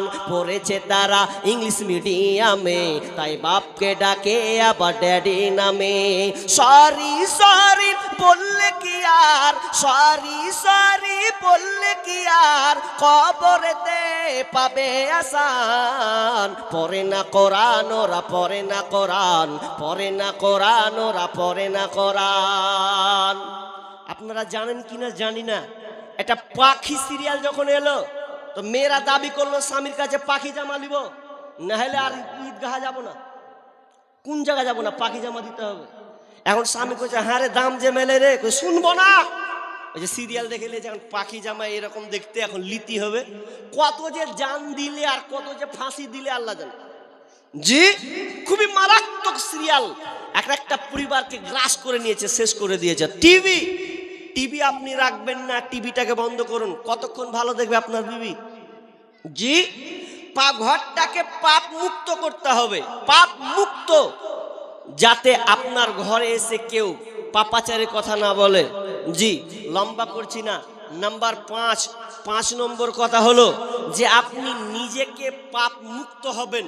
জি, এটা এই বিষয়টা বলে লম্বা হবে, লম্বা করব না। আপনি নিজেকে পাপ মুক্ত করবেন, ঘরকে পাপ মুক্ত করবেন, আপনি নিজেও পাপ মুক্ত হবেন। পাপ মুক্ত যদি না হন তাহলে আপনার কোনো রোজা কবুল হবে না। কারণ বিষ্ণু বলছেন, আনাবি হুরায়রা রাদিয়াল্লাহু তাআলা কল করেছেন, কি বলছেন? মাল্লাম ইয়াদা কাওলাজ জুর ওয়াল আমালা বিহ ফালাইসা লিল্লাহি হাজাতুন। আল্লাহ রাসূল বলছেন, মাল্লাম ইয়াদা কাওলাজ জুর ওয়াল আমালা বিহ, যে ব্যক্তি মিথ্যা কথাকে ছাড়তে পারল না, অন্যায় অশ্লীল কাজকে ছাড়তে পারল না, তাহলে ওই লোকটার রোজা রেখে কোনো লাভ হবে না, না খেয়ে থাকাই হবে। ও রোজা রেখে কোনো লাভ নাই। যে ব্যক্তি মিথ্যা ছাড়তে পারল না এবং সে তার অন্যায়কে ছাড়তে পারল না, এক কথায় পাপকে ছাড়তে পারল না, তাহলে ওই লোকটা রোজা রেখে না খেয়ে থাকা ছাড়া আর কোনো তার লাভ নাই, কোনো ফায়দা নাই। তাহলে বিষ্ণু বলছেন, যখন তুমি রোজা রাখবে তো রোজা রাখবে তো নিজে আগে পাপ মুক্ত হয়ে যাও, নিজেকে আগে পাপ মুক্ত হতে হবে। কিন্তু বর্তমানে পাপ মুক্ত হচ্ছে কোথায়? আমাদের মুখে খালি মিথ্যা কথা। রোজা আছি তবু মিথ্যা কথা বলছি কি বলি না? মিথ্যা কথা বলছে। আর সবচাইতে বড় মারাত্মক রোগ হলো মোবাইল চৌধুরী। মোবাইল চৌধুরীর সবচাইতে বড় মিথ্যা কথা বলাই না? আপনাকে ফোন করলে কোনটা আছিস, এখন ওকে নিয়ে যাওয়ার দরকার ছিল কোনো জায়গায় যেতে, বলছে হ্যাঁ উমুক কাজে চলে এসেছি, হ্যাঁ ফেসে গেছি। কত মিথ্যাবাদী! ও ফোনে বলে যে উমুক জায়গাতে আছি। জি, এখন আবার বর্তমানে আবার সবচাইতে বড় রোগ কি হয়েছে জানেন? সবচাইতে বড় রোগ এখন বিবি স্বামীকে ফাঁকি দিচ্ছে, স্বামীরা বিবিকে ফাঁকি দিচ্ছে। আপনাদের এদিকে নেপালের লোক ভালো, এগুলো শিরোনামে উঠে না। না, আমাদের শিরোনাম মালদা, দিনাজপুর, মুর্শিদাবাদ। শেষ একটা ছেলে একটা মেয়েকে মোবাইলে ওর সম্পর্ক হয়েছে, ফোনে কথা, হ্যালো। তা আমার ওর দুজনের অনেক দিন থেকে সম্পর্ক। তা একদিন বলছে যে আমার একটা জিজ্ঞাসা। কি জিজ্ঞাসা? কইছে আমার সন্দেহ হচ্ছে তোমাকে। কি সন্দেহ? বলছে তুমি বিয়ে করেছো না? আমি বিয়ে করেছি মানে? কে করলে তোমাকে? আমি বিয়ে টিয়ে করিনি, বিয়ে যদি করবো তোমাকে ভালোবাসবো। তো পরে যদি রেজাল্ট লিতে দেখছে ওরে মাকে মা, ছেলের মা, ছেলের মা ওকে বলছে তুমি বিয়ে করছো না, সন্দেহ হচ্ছে। তো বলছে না আমি বিয়ে করবো, পাগলা খারাপ। জি, মোবাইলে পাপাচারে এতটা মানুষ লিপ্ত। আপনি দেখুন মোবাইল, এই অ্যান্ড্রয়েড মোবাইল বর্তমানে ছেলে মেয়েদের, আগেকার মানুষের অ্যান্ড্রয়েডের গুণ হতো নাই, হয়নি। তো বর্তমান প্রেক্ষাপটে ছেলে মেয়েদের অ্যান্ড্রয়েডের গুণা সবচাইতে বেশি, ঠিক না ভুল? ওই যে হেলা দেওয়া, টেলা দেওয়া, পেলা দেওয়া, ঠেলবেন খালি, সবচাইতে বেশি গুণা এই মোবাইলের কারণে। আমি প্রত্যেক বছরে একটা করে গাজাল তৈরি করি মোবাইলের ব্যাপারে করি, 3টা না 4টা হয়ে গেছে অলরেডি। জি, তো মোবাইল এত খাতারনাক যে এখন বিবিকে বলছে হ্যাঁ রে তো খালি ব্যস্ত দেখছি কিসের লেগে রে? বলছে না জি বাড়িতে আব্বা খারে, মা করছে খারে, বহিন করছে, কত ফাঁকি মারছে। কিন্তু আব্বা মা লয়। জি, স্বামী বলছে তোমায় আমি ফোন করিলে পাইব শুধু ওইটিং, ও গিন্নি কার সাথে করো তুমি মিটিং, ও গিন্নি কার সাথে করো তুমি মিটিং। তোমায় আমি ফোন করিলে পাই গো শুধু ওয়াইটিং, ও গিন্নি কার সাথে করো তুমি মিটিং। তার কাছে দেখা হলে বলে আপা ফোন করেছে, তার সঙ্গে কথা হলে বলে বাবা ফোন করেছে। একবার কয় ভাইয়ের কথা, একবার কয় মায়ের কথা, একবার কয় বাবার কথা, একবার কয় বোনের কথা। এইভাবে কতদিন করবা চিটিং, ও গিন্নি কার সাথে করো তুমি মিটিং, ও গিন্নি কার সাথে করো তুমি মিটিং। আজকে বর্তমানে বিবিরা স্বামীকে ফাঁকি দেয়। কত নারীকে দেখলাম, সব চাইতে লজ্জার কথা, বড় লজ্জার কথা, বড় নির্লজ্জ কথা, বেহায়া টাইপের কথা। আগে শুনতাম ইয়ং ছেলে মেয়ে পালিয়ে গেছে, এরপরে বাপ মা পরে মেনে নিয়েছে, বিবাহ দিয়ে দিয়েছে। কিন্তু আজকে বর্তমান এমন 2025-26-এর রেজাল্ট দাঁড়িয়েছে, এখন এক ছেলের মা, দুই ছেলের মা পালাচ্ছে স্বামী ছেড়ে, সন্তান ছেড়ে, অমুক দু ছেলের বাপের সঙ্গে পালাচ্ছে। এটা হচ্ছে কি হচ্ছে না? এখন বর্তমানে এটাই সবচাইতে মারাত্মক হয়ে গেছে। আগে শুনতাম ছেলে মেয়ে পালিয়েছে, এখন সংসার করা মেয়েটা ওই সংসার, দুই ছেলের মা পর্যন্ত স্বামীর সংসার ছেড়ে দিয়ে অন্য পর পুরুষের হাত ধরে চলে যায় যাচ্ছে। জামানা মোবাইলে খাইছে, জামানা ফেসবুকে খাইছে, অল্প বয়সের ছেলে মেয়ে প্রেমে জড়াইছে। জামানা মোবাইলে খাইছে, জামানা ফেসবুকে খাইছে। সকাল বেলা বাবা বলে যাস রে কোথায়, বাবার কথা শোনার মতো সময় যে আর নাই।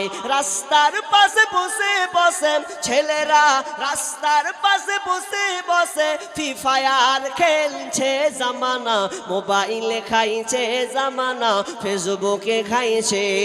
অল্প বয়সের ছেলে মেয়ে প্রেমে জড়াইছে, জামানা মোবাইলে খাইছে, জামানা ফেসবুকে খাইছে। ওরে বিবাহিতা মেয়ে যখন ফেসবুকে ঢোকে, হ্যান্ডসাম ছেলে দেখে সে তো প্রেমে পড়ে। ওরে বিবাহিতা মেয়ে যখন ফেসবুকে ঢোকে, হ্যান্ডসাম ছেলে দেখে সে তো প্রেমে পড়ে। স্বামী সন্তান সব ছাড়িয়া, স্বামী সন্তান সব ছাড়িয়া নতুন প্রেমিকে চাইছে। জামানা মোবাইলে খাইছে, জামানা ফেসবুকে খাইছে। অল্প বয়সের ছেলে মেয়ে প্রেমে জড়াইছে, জামানা মোবাইলে খাইছে, জামানা ফেসবুকে খাইছে। ওরে রাতের বেলা একা একা ঘুম যে আসে না, মেসেঞ্জারে না পাইলে বন্ধু ভালো লাগে না। ওরে রাতের বেলা একা একা ঘুম যে আসে না, হোয়াটসঅ্যাপে না পাইলে বন্ধু ভালো লাগে না। তাই তো এখন মা বাবারা, ওরে বর্তমানের মা বাবারা ভীষণ টেনশনে পড়েছে। জামানা মোবাইলে খাইছে, জামানা ফেসবুকে খাইছে। অল্প বয়সের ছেলে মেয়ে প্রেমে জড়াইছে, জামানা মোবাইলে খাইছে, জামানা ফেসবুকে খাইছে। আজকে মোবাইলের মাধ্যমে এক একটা সংসার ছারখার হয়ে গেছে। সন্তানকে ছেড়ে পালিয়েছে, স্বামীকে ছেড়ে পালিয়েছে, বাপ মাকে পর্যন্ত ত্যাগ করে দিয়েছে। সামান্য কিসের কারণে? তো মোবাইলের কারণে সম্পর্ক গড়ে উঠেছে। আজকে পাপাচার, সমাজটা পাপে যেন ভরে গেছে। বাজারে পাপ, ঘরে পাপ, ঘাটে পাপ, রাস্তায় পাপ, বিভিন্ন জায়গাতে পাপের ছয়লাভ চলে গেছে। এক কথায় আজকে ছেলে মেয়েদের সবচাইতে বড় ভাইরাস হয়ে গেছে। বিষ্ণুনবী আফসোস করে গেছেন, এহতারা জুনা তাহারুজাল হিমারে, গাধা যেমন গাধীর সাথে মিলে লজ্জা বুঝে না, তেমন ষাঁড় তেমন গাভীর সাথে মিলে লজ্জা বুঝে না, ষাঁড় যেমন গাভীর সাথে লজ্জা বুঝে না, ঠিক তেমনি ভাবে মানুষ খোলা মাঠে জিনা করবে, মানুষ খোলা মাঠে পরকিয়া করবে, কেউ কিছু বলার থাকবে না। আজকে বর্তমানে দেখেন স্টেশনগুলো যান, কিষানগঞ্জ যান, আপনি বারসই যান, আর আপনার কিনা যে কোনো বড় বড় স্টেশনগুলো যান, মালদা যান, শামসি যান, ওই বড় বড় স্টেশনগুলোতে দেখবেন ছেলে মেয়ে একসঙ্গে বসে আছে, ছেলে মেয়ে হাত ধরে জড়িয়ে আছে, এক অপরে গল্প করছে, বরখা পরা মেয়ে বসে আছে। অথচ আজকে এই মোবাইলের কারণে আজকে সমাজটা তছনছ হয়ে গেছে, পাপ আর পাপে ছয়লাভ হয়ে গেছে। আজকে এমন হয়ে গেছে, কিছুদিন পরে আসবে 14ই ফেব্রুয়ারি, আসবে কি আসবে না? আছে মনে আপনাদের ভ্যালেন্টাইন ডে, ভালোবাসা দিবস, 14ই ফেব্রুয়ারি, কত মানে সবচেয়ে নিকৃষ্ট একটা বেহায়া দিবস। অথচ আমাদের জেনারেল যারা জেনারেল পড়াশোনা পড়ুয়া যারা, তারা 14ই ফেব্রুয়ারিকে এত প্রাধান্য দিয়েছে। বড় বড় শিক্ষিত যারা, বড় বড় শিক্ষাজীবী যারা, তারা বলছে এটা ভ্যালেন্টাইন ডে, ভালোবাসা দিবস। গুগলকে সার্চ দাও ভ্যালেন্টাইন ডে কাকে বলা হয়, কত নোংরা জিনিস। আমি ওইদিকে বলছি না, তবে আজকে বর্তমানে সামনে 14 তারিখ আসবে, আমার 14 তারিখ প্রোগ্রাম হয় প্রত্যেক ফেব্রুয়ারিতে। তো 14 তারিখ যখন প্রোগ্রাম করে রাস্তা দেখা যায় না, রাস্তার পাশকেও দেখা যায় না, একটা মেয়ে একটা ফুল নিয়ে এসে আপনার কিনা মেয়েটাকে দেবে, একটা ছেলে ফুল নিয়ে আসবে কিংবা একটা মেয়ে ফুল নিয়ে আসবে, ওই ফুলটা নিয়ে এসে বলবেন মানে কি ভ্যালেন্টাইন ডে, ভালোবাসা দিবস, আই লাভ ইউ বলে তাকে ফুলটাকে দিয়ে সম্ভাবনা জানাবে। কত ভালো জিনার শৈলাভ। তা আমি একটা কথা বলি ভাই, তুমি যেমন তোমার একটা মেয়ে তোমার প্রেমিকার পাল্লায় পড়ে আছো যে ভ্যালেন্টাইন ডে 14ই ভালোবাসা দিবস, 14 তারিখেতে ফুল দিয়ে আমাকে সম্বোধন করবে, তুমি এটা মাথায় করে নাও, তুমি যেমন তুমি অন্য কোনো মেয়ের আশায় আছো, তো তোমার বোনের আশায় অন্যজন বসে আছে। তুমি কি মনে করছো যে আমাকে ভ্যালেন্টাইন ডে দিবে, একটা ফুল দিয়ে সম্বোধন জানাবে আমাকে, জি গোলাপ ফুল দিয়েছে লাও আমি তোমাকে ভালোবাসি, তো তোমার বোনকে আর একজন করার জন্য বসে আছে। মাথায় কমন সেন্স কাজে লাগাও। কত কাজ করছে, ছেড়ে দিচ্ছি, 1 মিনিট ছেড়ে দিচ্ছি। জি কি বললাম, যে আই ভ্যালেন্টাইন ডে ভালোবাসা দিবস, এগুলো বহিষ্কার করতে হবে, বাপ মাকে খোঁজ রাখতে হবে। কারণ ভ্যালেন্টাইন ডে সে কি শেষ হয়েছে, আমার কবিতা আছে, 14ই ফেব্রুয়ারি নামে চলছে বেঈমানি, হীরার চেয়ে দামি জিনিস হারায় অনেক নারে। 14ই ফেব্রুয়ারি নামে চলছে বেঈমানি, হীরার চেয়ে দামি জিনিস হারায় অনেক নারে। দুষ্টু ছেলের মিষ্টি কথায় পরে নারী ফাঁদে, সব হারিয়ে বোনটি আমার বসে বসে কাঁদে। প্রেমের নামে চলছে এখন অশ্লীলতার ছোঁয়া, কত মনে নারীর সম্মান পান্তা ভাতার মোয়া। নারী তুমি সম্মানিতা, ওরে নারী তুমি সম্মানিতা, সব ঘরের আলো লাগলে ছোঁয়া পঙ্কিলতার জীবন হবে কালা। তোমার জীবন বরবাদ হয়ে যাবে, লাস্টের বেলায় তুমি কাঁদবে আর আফসোস করবে, কেন আমি ছেলেটার সঙ্গে সম্পর্ক করতে গেলাম। সোশ্যাল মিডিয়াতে অনেক দেখলাম, একজন মেয়ে আমাদের জঙ্গিপুরের দিকে বসে বসে হু হু করে কাঁদছে।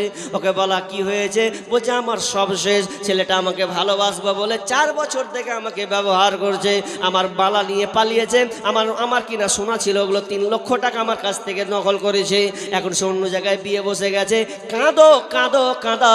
চাঁদপুরে দেখলাম জঙ্গিপুরে বেড়েছে, একজন মেয়ে ধাপ দিয়ে ঝাঁপিয়ে পড়ছে, প্রশাসন তাকে ধরে ফেলেছে। কেন তুমি ঝাঁপ দিয়ে মরবে বলো? বলছে আমি একজন ছেলেকে ভালোবাসতাম, আমার পেটে বাচ্চা চলে এসেছে, কিন্তু আমাকে আর দেখবে না, বাপ মার কাছে আমাকে খুঁটা খেতে হচ্ছে, তা আমি কি করব, বরং জান নেওয়ার আমি সিদ্ধান্ত নিয়েছি। তার মানে কত নোংরা। অথচ আল্লাহ সুবহানাহু ওয়া তাআলা বলেছেন ওয়ালা তাকরাবুজ জিনা ইন্নাহু কানা ফাহিশাতাও ওয়া সাআ সাবিলা, তোমরা জিনার নিকটবর্তী হয় না, জিনা করিও না এই কথা বলেনি, জিনার নিকটবর্তী হয় না। কারণ একবার যদি পা দিয়ে দাও জিনার মধ্যে, যদি তুমি ঢুকে যাও, তাহলে আর বের হওয়ার কোনো তোমার থাকবে না। খুবই খারাপ জেনা জিনিস। জেনার ব্যাপারে আমার অনেক কবিতা আছে, তো আমি আর ওইদিকে যাব না, যেহেতু সমাগম আপনাদের লোক এদিকের লোক কেমন শুনে জানি না। তবে আজকে আমার অভিজ্ঞতা হলো যে 12টার পরে লোক থাকবেই না, সব জায়গায় থাকে না বাপ। 12টা হয়ে গেলে সব জায়গায় থাকে না, কিন্তু বিহারের দিকে লোক থাকে, মালদা ডিস্ট্রিক্টে কিছু থাকে, আর মুর্শিদাবাদেও এখন থাকে না। আমরা 11টা 11:30 খেল খতম, শেষ। জি কত হলো কতটি ভাই? ও 5000, 1 2 3 4। আনিসুর রহমান 3 কুইন্টাল, মাশাআল্লাহ। মাখনের দাম যে কত আছে, মাখনের দাম, মাখন কোনদিন আমি চিনতাম না। মালদাতে যখন প্রোগ্রাম করতে এলাম, তা বলছিলাম কি রে ভাই, তো বলছিলাম মাখন। আব্দুল জব্বার 50 কেজি মাখন। আর এটা আনিসুর রহমান 5000 টাকা হাতে দিয়েছেন এবং 3 কুইন্টাল মাখন। আল্লাহুম্মা সাল্লি আলা বারাকাল্লাহ। জি, তো মাখন 50 কুইন্টাল দিয়ে মাখন চাষ হয় নাকি? অনেক হয় না? প্রচুর মাখন চাষ হয় এদিকে। বিধায় যারা কিছু লোক আছেন, দেখেন একটা কথা আছে, শেষ ভালো যার সব ভালো তার। আর আমি একজন মুসাফির, সুদূর মুর্শিদাবাদ থেকে আমি আপনাদের এখানে এসেছি, উপস্থিত হয়েছি। জি, সেই হিসাবে আমি একজন মুসাফির। আর আল্লাহ রাসূল বলছেন যে মুসাফির যদি কোনো দোয়া করে তাহলে আল্লাহ তাআলা তার দোয়াকে কবুল করেন। বিধায় আমি মুসাফির লিস্টে থাকার কারণে আমি আপনার জন্য দোয়া করব। আপনার অন্তত জি যারা দেওয়ার নিয়ত করেছেন আল্লাহর রাস্তে একটু আসবেন, যে আমি এই মাদ্রাসার জন্য, এই প্রতিষ্ঠানের জন্য আমি কিছু দিয়ে যাব, অন্তত 5000 টাকা করে দিব। মাখন যারা চাষ করছেন ভাই, আল্লাহর রাস্তে আসুন, মাখন দিবেন। জি, কত টাকা এটা জি ভাই? 500। মাশাআল্লাহ, আমার একজন ভাই 500 টাকা দিয়েছেন, দেখতে ভালো লাগছে জি। 500 টাকা। আল্লাহুম্মা সাল্লি আলাই, আল্লাহুম্মা বারিক আলাই। আল্লাহ তুমি দানকে আল্লাহ তুমি কবুল করো। জি, ইনশাআল্লাহ দোয়া করব একসাথে।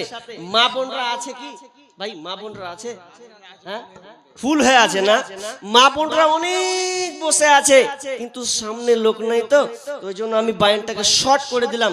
তো আমার মা বোন, আপনারা নেকির অধিকারী হন, প্রতিষ্ঠান আপনারা ভালোবাসেন, বিধায় আপনাদের ধৈর্যের অনুকূলে আপনারা অনেকক্ষণ বিদ্যমান আপনারা হাজির হয়ে আছেন, বসে আছেন। জি, মাদ্রাসাকে ভালোবাসেন বিধায়, তাছাড়া আর অন্য কোনো কারণ নাই। তো মাদ্রাসাকে যেহেতু ভালোবাসেন, তো আমি আপনাদের কাছে হাত পাতবো। জি, আপনাদের কাছে আমি কিছু চাইবো এই প্রতিষ্ঠানের জন্য। কোন আমার মা খালা আছেন যে আব্বা নাই, মা নাই? জি, আব্বা নাই, মা নাই, আব্বা মায়ের জন্য আপনি কিছু আল্লাহর রাস্তে দান করবেন। বলুন কে আছেন এরকম? আব্বা মায়ের জন্য দান করবেন, এরকম কে আছেন? মা নাই, আব্বা নাই, আব্বা মায়ের জন্য আপনি দিবেন। বানারুল হক কাতলামারি, এদিকেও কাতলামারি আছে, সুবহানাল্লাহ। তো এদিকেও কাতলামারি আছে। তো এই কাতলামারি থেকে আমার ভাই কতটি করলে? 20 কেজি মাখন। 20 কেজি? হ্যাঁ বাবজি, খুব কম হচ্ছে, যে খুব কম হচ্ছে 20 কেজি। আচ্ছা আচ্ছা, 1 মন দেন, 1 মন, আর 20 কেজি দেন, 1 মন করেন, তাতে মানেবে যে একটা মন, একটা অঙ্কে আসছে। আপনি দেন, আল্লাহ আপনার বরকত দিবেন জি, ইনশাআল্লাহ দোয়া করব। জি, আপনি আর 20 কেজি করে দেন, না করিয়েন না, দেখেন হতে পারে আল্লাহ আপনার কামিয়াব দেন। 1 মন লিখেন, মাশাআল্লাহ। কতটি করলেন বাজি? 1000 টাকাতে হবে? ভুট্টা? হ্যাঁ, একটু ভুট্টা বলেন। কি চাষ করছেন আপনি? ভুট্টা দেন, আল্লাহর রাস্তে দেন, 1 কুইন্টাল করেন। কতটি? 50 কেজি। খুব কম হয়ে গেল। এলে আপনাদের ডেলি আপনাদের বিঘা বিঘা চাষ নাকি এদিকে? হ্যাঁ, 1 কুইন্টাল করে দেন আল্লাহর রাস্তে। 50 করেছেন তো আর 50 করে দেন। আমি দোয়া করব আপনার জন্য জি, আল্লাহ আপনার মাশাআল্লাহ হায়াকাল্লাহ বারাকাল্লাহ লিখে দেন, দিয়ে দিবেন। আল্লাহুম্মা সাল্লি বারাকালাই, আল্লাহুম্মা আনতাস সালাম ওয়া মিনকাস সালাম, তাবারাকতা ইয়া জাল জালালি ওয়াল ইকরাম রব্বুল আলামিন। আল্লাহ, দুইজন বাপ্পি এসেছেন আল্লাহ, তারা মন থেকে কিছু দিয়েছেন, এরপর আমি মুসাফির হিসেবে আফতার করলাম। রব্বুল আলামিন, তারা আমার আফতারকে নাকচ করেনি, এটা আমার জন্য না, বরং তারা প্রতিষ্ঠানের ভালোবাসায় তারা একজন দিলেন আপনার কিনা 1 কুইন্টাল, একজন দিল আপনার 1 মন। আল্লাহ তুমি ভুট্টা এবং মাখনকে তুমি কবুল করে নাও। আল্লাহ তাদের মালামালে বরকত দাও। আল্লাহ তুমি চাষে তাদেরকে বৃদ্ধি করো। আল্লাহ পরিবারকে শান্তিতে রাখিও। আমিন। শামসুল হক 2000 টাকা দিচ্ছেন আর 3 কুইন্টাল মাখই। আল্লাহুম্মা সাল্লি আলাই আল্লাহুম্মা বারিক লাহাক লা বারাকাল্লাহ।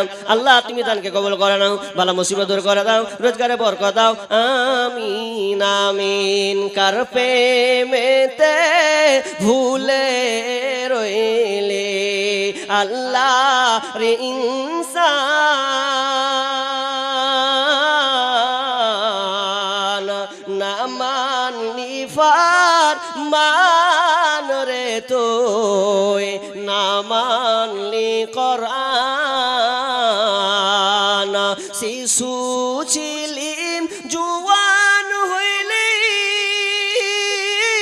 নানা ভাবে স্বাদ মিটাইলি। বলেন না তো কত? মাশাআল্লাহ 1000 টাকা। আচ্ছা চাষ টাচ কিছু করেন না নাকি আপনার? ও আচ্ছা, জায়গা জায়গা না জানলে কি হয়, যাক তিনি দিয়েছেন, এরপরও 1000 টাকা আমার হাতে দিলেন। আল্লাহুম্মা সাল্লি আলাই আল্লাহুম্মা বারিক লাহাক লা বারাকাল্লাহ। আল্লাহ বাপজি দানকে আল্লাহ তুমি দান কবুল করে নাও, যে উদ্দেশ্যে দিয়েছেন সদস্য পূরণ করো, বালা মুসিবত দূর করে দাও, রোজগারে বরকত দাও, যতদিন থাকবে আল্লাহ তুমি তাকে সহি সালামতে রাখিও, ঈমান হালাতে বাঁচিয়ে রাখিও। রব্বানা তাকাব্বাল মিন্না ইন্নাকা আনতাস সামিউল আলিম। আমিন আমিন। মায়ের চোখে ঝরলে পানি আল্লাহর আরশ কাইপা যায়, কান্দে না যেন মায়, কান্দে না যেন মায়। মায়ের চোখে ঝরলে পানি আল্লাহর আরশ কাইপা যায়, কান্দে না যেন মায়, কান্দে না যেন মায়। অতি কষ্ট সহ্য করে আদর সহাগ দিয়ে শিশুকালে সন্তানের লালন করে মায়। সেই মায়েরই কষ্ট কেহ দিও না এই দুনিয়ায়, কান্দে না যেন মায়, কান্দে না যেন মায়। আর কেউ নাই? মা বোন আপনারা বলুন না কিছু, আপনারা কত লোক আছেন, কতটি বসে আছেন, কি করে বুঝবো? দান দিলে না হে বুঝা যাবে যে এত আছে আর এত গেছে। জি আমার মা বোন আল্লাহর রাস্তে, জি ভালো, আমার কাছে সবই ভালো, জি আমার কাছে সবই ভালো। এখন আবদার করে যে এটা শুনেছি এটা বলেন, এটা হলো একটা কথা। জি আমি কি বলবো আমি নিজে তাল পাই না, যখন যেটা মনে হচ্ছে তখন সেটা বলছি। মা বোন আপনারা আল্লাহর রাস্তে বলুন, অন্তত আপনারা দিয়েছেন, বিদায় হয়তো নাই। জি আখতার ভাইয়ের হাতে হয়তো অনেকে দিয়েছেন, তো আমি কিছু আবদার করছি, আপনারা বলুন না 500 টাকা করে বলুন, 500 টাকা করে বলুন আল্লাহর রাস্তে মা বোন। আচ্ছা মেয়ে মহলে লোক আছে আছে লিখান, চটচট করে দিয়ে পাঠান আল্লাহর রাস্তে। জি আর কেউ আছেন আমার ভাই, আমার বন্ধু, কেউ আছেন দেনেওয়ালা? যদি থাকেন আল্লাহর রাস্তে তাড়াতাড়ি দেন। জি বলুন কে আছেন আল্লাহর রাস্তে? আল্লাহর রাস্তে বলুন। জীবনের মূল কষ্ট মায়ের, প্রসব বেদনা, সাত আসমান সাত জামিন তখন মায়েরই মাথা। জীবনের মূল কষ্ট মায়ের, প্রসব বেদনা, বলেন সাত আসমান সাত জামিন তখন মায়েরই মাথায়। আমার সুন্দর মুখ দেখে মায়ের ব্যথা যে যাই ভুলিয়া, ও আমার প্রাণের মা, মা গো মা কোথায় গেলে মরে ছাড়িয়া, জনম দুঃখী ইয়াতিম আমি, চাই না কেহ ফিরিয়া। আমি যখন ছিলাম আমার মায়েরই উদারে, চলাফেরা করলেন যে মায় কত কষ্ট করে। এমন মাকে কেমনে আজি, এমন মাকে কেমনে আজি যাব আমি ভুলিয়া। ও আমার প্রাণের মা, মা গো মা, কোথায় গেলে মোরে ছাড়িয়া, জনম দুঃখী ইয়াতিম আমি, চাই না কেহ ফিরিয়া। দুঃখে কষ্টে মায়ের জীবন আমাকে নিয়া, শোধ করিতে পারিব নারীন জীবনটা দেয়া। দুঃখে কষ্টে মায়ের জীবন আমাকে নিয়া, শোধ করিতে পারিব নারীন জীবনটা দেয়া। ঘুমের মাঝে মাকে দেখে, ঘুমের মাঝে মাকে দেখে কষ্টে যাই বুক ফাটিয়া। ও আমার প্রাণের মা, মা গো মা, কোথায় গেলে মোরে ছাড়িয়া, জনম দুঃখী ইয়াতিম আমি, চাই না কেহ ফিরিয়া। জীবনের মূল কষ্ট মায়ের প্রসব বেদনায়, সাত আসমান সাত জামিন তখন মায়েরই মাথায়। জি আর নাই মা বোন, আর নাই, কেউ নেই দেনেওয়ালা। একটা বেজে গেছে। জি দেনেওয়ালা আর কেউ আছেন? কেউ আর দিবেন? মা বোনরা আছেন মনে হয় দিয়ে দিয়েছেন, শেষ। দান না দিলে তো আর হবে না, আগাবে না। জি যদি আর কেউ শেষ ভালো যার, সব ভালো তার। 5 জন মা 5 জন বোন উঠবেন, 5টা শেষের বেলায় কিছু আবদার করব। 500 1000 5 জন আছেন।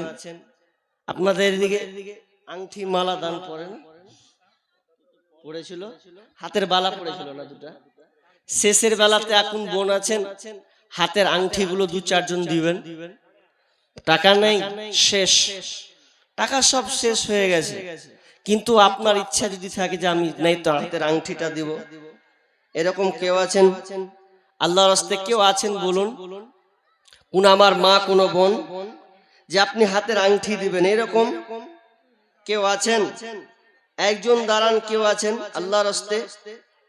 কোন মা বোন একবার দাঁড়ান যে আপনি হাতের আংটি দিবেন বা 500 1000 টাকা দেবেন। 5টা। আমি ভাই একটা আবদার করছি, একটা চাদর দেন না একবার শেষের বেলাতে। আমার শেষের বেলাতে আপনারা 5-10 টাকা দিবেন, মা বোনদের একটা চাদর ঘুরাবো শেষে, দেখেন দিবে ইনশাআল্লাহ। একবার 20-50 যা পারবে একজনকে একটা চাদর ঘুরান। রেস ঘুরছে কি এখন এই মুহূর্তে ঘুরাতে হবে। জি আর একজন ভাই এসে 1000 টাকা দিলেন। আল্লাহুম্মা সাল্লি আলাই, আল্লাহুম্মা বারিক আলাই। জি কে আছেন বলুন আল্লাহর রাস্তায়? 1000 টাকা হলো। মা বোন নেই এরকম আমার কোন বোন আছেন যে শেষের বেলাতে কেউ একজন একটা হাতের আংটি খুলে দেবেন? কেউ না এরকম একটা হাতের আংটি খুলে দেবেন আল্লাহর রাস্তায়?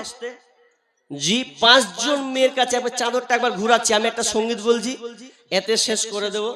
কেউ একটা চাদরটা ঘুরিয়ে দেন। মা বোন আবদারটা রাখুন, আপনার বাড়িতে যদি মেহমান আসে, না হলে আপনি চা নাস্তা দিয়ে কিছু দিয়েও আপনি জি ইনভাইট করে নিমন্ত্রণ কিছু খাওয়ান। তো আমি আপনাদের একটা মেহমান, হয়তো আপনাদের যেতে পারবো না, কিন্তু আপনাদের এই প্রতিষ্ঠানের জন্য শেষের বেলায় 5 টাকা 10 টাকা যা আছে আল্লাহর রাস্তায় ভাই মনে করে, ছেলে মনে করে, জি নিজের আত্মীয় অন্তত মনে করে আপনারা আমার শেষের আবদারটা রাখবেন। যেহেতু ছেলে কম বলতে বললাম না, হয়তো বলতাম অনেক জায়গায়, কিন্তু আপনারা অনেক আছেন। একটু আল্লাহর রাস্তায় আমি সঙ্গীতটা বলবো, আর সঙ্গীতটা বলতে বলতে আপনারা সবাই দিয়েছেন তাও, না দিয়েছেন তাও। দেখেন, যদি আপনার টাকা থাকবে, টাকা পারবেন আপনি ওই চাদরটাতে দিবেন। আমি একটা শেষের বেলায় পাঠালাম, জানি না চাদরটা ঘুরছে কিনা আল্লাহ জানে, তবে চাদরটা একবার ঘুরবে। এই শেষের এই আবদারটা একটু সবাই রাখবেন। জি, বর্তমান যুগের হাওয়া, আমি এই সঙ্গীতটা বলছি, এটা বলতে বলতে সবাই দিবেন। জি, আর আপনারা সামনে যদি কেউ 5-10 টাকা দিতে চান আসতে পারেন। জি, দিতে পারেন। 5-10 টাকা যদি পকেটে থাকে, যদি মনে করেন শেষের বেলা হাত মিলাবো দিব, আপনারা আসতে পারেন। দিয়েছেন তাও, ডান দিক বাম দিক উভয়কে বলছি, 5-10 টাকা যদি আপনাদের পকেটে থাকে একটু এসে দিবেন। মোসাফার খাতিরে, মোসাফা হবে, নেকিও হবে, এবার কিছু দান দেওয়া হবে। জি, যেও আসেন তো আসবেন। মা বোন একবার দেন। বর্তমান যুগের হাওয়া চলছে উল্টো দিকে, বলতে গেলে মনে বাজে বলবো কোন দিক থেকে। রাস্তাঘাটে চলতে গিয়ে দেখি হাজার হাজার পুরুষ থাকে ঘরে বসে, মা বোন করে বাজার। রাস্তাঘাটে চলতে গিয়ে দেখি হাজার হাজার পুরুষ থাকে ঘরে বসে, মা বোন করে বাজার। মেরা সব প্যান্ট শার্ট, মাশাআল্লাহ, ভাই ভাই ভাই ভাই মাশাআল্লাহ, যাক একজন ভাই দিয়েছে। মেরা সব প্যান্ট শার্ট, চশমা লাগাই চোখে, বর্তমান যুগের হাওয়া চলছে উল্টো দিকে, বলতে গেলে মনে বাজে বলবো কোন দিক থেকে। স্ত্রী স্বামীকে বলে, ও গো সোহেল খান না, আমি গেলাম বন্ধনের কিস্তি দিতে, তুমি কারো রান্না। মাশাআল্লাহ, যাক একজন কোন আমার বোন ছিল, কে ছিল এটা জানি না, মহিলা মহল থেকে একজন আংটি আমার আবদার রেখেছেন। আল্লাহ, আমি চেয়েছিলাম, কিন্তু তোমার কোন এক খাস বান্দি কেউ না কেউ কারো হাত দিয়ে তুমি এই স্টেজে পৌঁছে দিয়েছো। একজন বোন জি দিয়েছেন, একটা হাতের আংটি খুলে দিয়েছেন। আল্লাহ, হাতের আংটি সহজে সবাই খুলতে পারে না। আমি শেষে আবদার করেছিলাম, কিন্তু তোমার সেই বান্দি প্রমাণ করে দিল প্রতিষ্ঠান তোমাকে কত ভালোবাসে, হাতের আংটি খুলে দিয়েছেন। আল্লাহ, আল্লাহ তুমি সেই বান্দির, আল্লাহ তোমার সেই বান্দির দানকে আল্লাহ তুমি কবুল করে নাও। রব্বুল আলামিন হাতের একটা আংটি সৌন্দর্যের জিনিস, বহিঃপ্রকাশ করার জিনিস, কিন্তু আল্লাহ না, আমি মুসাফির আবদার করেছি, চেয়েছিলাম, কিন্তু তোমার প্রতিষ্ঠানের ভালোবাসায়, তোমার মাদ্রাসার ভালোবাসা দেখিয়ে তিনি হাতের আংটি খুলে দিয়েছেন। আল্লাহ তুমি তার দানকে তুমি কবুল করে নাও। আল্লাহ তুমি তার হাতকে যশ দিও, হাতের বিপদ থেকে উদ্ধার করিও। আল্লাহ বালা মুসিবত দূর করে দিও। আল্লাহ যদি কষ্টে থাকে, আল্লাহ তুমি বিপদকে উদ্ধার করিও। যতদিন থাকবে আল্লাহ তুমি তাকে সহি সালামতে রাখিও। আল্লাহ তুমি তার হাতের কাজে বরকত দান করিও। রব্বানা তাকাব্বাল মিন্না ইন্নাকা আনতাস সামিউল আলিম। আমিন আমিন। জি, আসেন, ঘুরছে। বর্তমান যুগের হাওয়া চলছে উল্টো দিকে, বলতে গেলে মনে বাজে বলবো কোন দিক থেকে। স্ত্রী স্বামীকে বলে, ও গো সোহেল খান না, আমি গেলাম বন্ধনের কিস্তি দিতে, তুমি কারো রান্না। কিস্তি থেকে এসে জানো না থাকি ভোকে, বর্তমান যুগের হাওয়া চলছে উল্টো দিকে, বলতে গেলে মনে বাজে বলবো কোন দিক থেকে। রাস্তাঘাটে চলতে গিয়ে দেখি হাজার হাজার পুরুষ তাকে ঘরে বসে, মা বোন করে বাজার। মেরা সব প্যান্ট শার্ট, চশমা লাগাই চোখে, বর্তমান যুগের হাওয়া চলছে উল্টো দিকে, বলতে গেলে মনে বাজে বলবো কোন দিক থেকে। ভালো প্যান কেটে কুটে লাগাই জোড়া তালি, বউকে নেই না বাইকের পিছে তোলে মডার্ন শালে। বউকে আর ভাল লাগে না, বিবিকে আর ভাল লাগে না, তাই শালিকে নিয়ে ঘরে, বর্তমান যুগের হাওয়া চলছে উল্টো দিকে, বলতে গেলে মনে বাজে বলবো কোন দিক থেকে। স্কুল কলেজের মাঠে দেখি, স্কুল কলেজের মাঠে দেখি দুইজন ছাত্র ছাত্রী এমন করে ভাব করে যেন বিয়ের পাত্র পাত্রে। বিয়ে তো করে না এরা, বিয়ে তো করে না এরা, প্রেমেতে মজেছে। বর্তমান যুগের হাওয়া চলছে উল্টো দিকে, বলতে গেলে মনে বাজে বলবো কোন দিক থেকে। এখন আবার মা বোনদের দেখি, এখন আবার মা বোনদের দেখি চলছে উল্টা পাল্টা। স্বামীর সঙ্গে কয় না কথা, দুলা ভাইয়ের সঙ্গে কথা বলে ঘন্টার পর ঘন্টা। এখন আবার মা বোনদের দেখি চলছে উল্টা পাল্টা। স্বামীর সঙ্গে কয় না কথা, দেওরের সাথে কথা বলে ঘন্টার পর ঘন্টা। এ দৃশ্য দেখে আমার, এ দৃশ্য দেখে আমার মাথা যাই গো ঘুরে। বর্তমান যুগের হাওয়া চলছে উল্টো দিকে, বলতে গেলে মনে বাজে বলবো কোন দিকে থেকে। বর্তমান যুগের হাওয়া চলছে উল্টো দিকে, বলতে গেলে মনে বাজে বলবো কোন দিকে থেকে। মাশাআল্লাহ। যাক, শেষের বেলাতে আরেকজন কোন বোন একটা আংটি দিয়েছেন, জোড়া দুইখানা হয়েছেন। আল্লাহুম্মা সাল্লি আলাইহা আল্লাহুম্মা বারিক আলাইহা। চাদরটা ঘুরছিল এটাই, এই চাদরটাই। যাক মাশাআল্লাহ, যা হয়েছে যথেষ্ট দিয়েছেন। আল্লাহ আপনাদের সকলে দানকে কবুল করুন। শেষ করে দিই জি। আরেকটা এসছে, আরেকটা কোন বোন